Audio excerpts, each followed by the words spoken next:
আমাদের অনেকের মাথার মধ্যে শুধু কোরআন কোরআন সরার, শুধু কোরআন কিচ্ছু না, শুধু কোরআন কোনোদিন শাসন করতে পারে না, এটা ঠিক না। এটা হালে কোরআনিয়াদের একটা সাবজেক্ট, এর মধ্যে মারাত্মক ভাবে একটা দর্শনের গলত আছে। হজের পুরা ব্যাখ্যা কোরআনের মধ্যে নেই, জাকাতের পুরা ব্যাখ্যা কোরআনের মধ্যে নেই।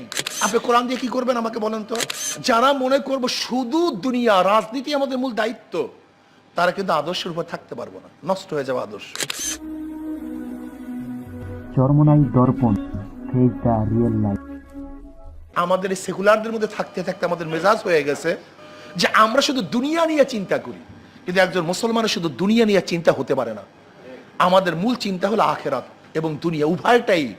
আমরা দুনিয়াতে শান্তি চাই, আখেরাতে মুক্তি চাই।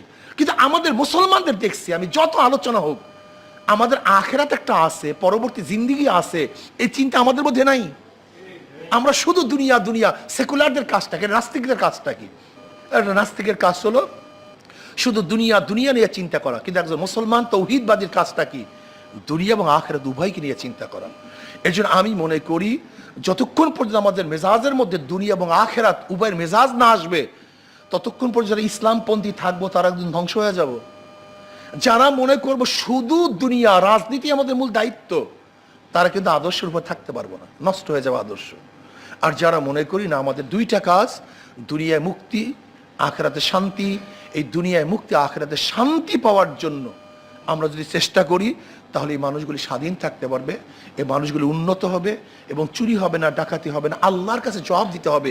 এই চিন্তা যতক্ষণ পর্যন্ত না আসবে, চুরি বন্ধ করতে পারবেন না, ডাকাতি বন্ধ করতে পারবেন না। আজকে যারা ক্ষমতায় যেতে চায়, ক্ষমতায় না যাওয়ার আগেই তাদের অবস্থা আপনারা দেখেছেন। হীন এমন কোনো অপরাধ নেই যে অপরাধ তারা করছে না।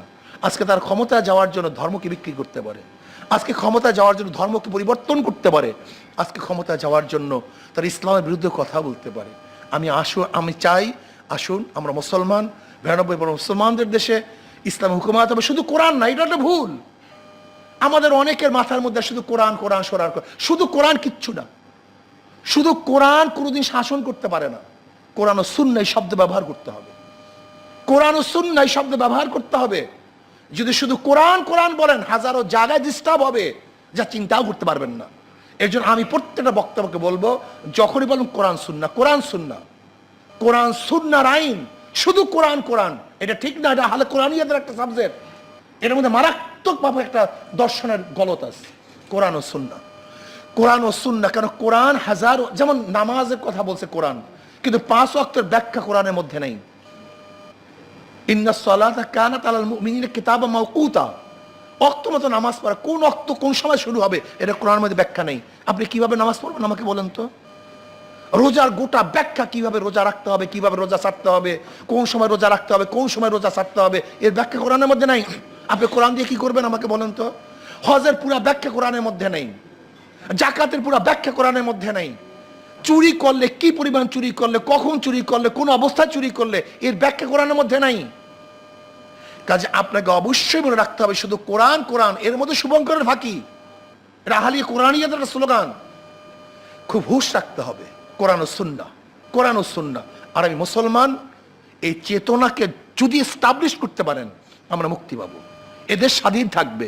আর আমি মুসলমান, এই চেতনাকে যদি ধ্বংস করেন, তাহলে আজকে হোক, কালকে হোক, 100 বছর পরে হোক, 500 বছর পরে হোক, এই ভূখণ্ড অন্য দেশ দখল করবে, এই ভূখণ্ডের স্বাধীনতা থাকবে না।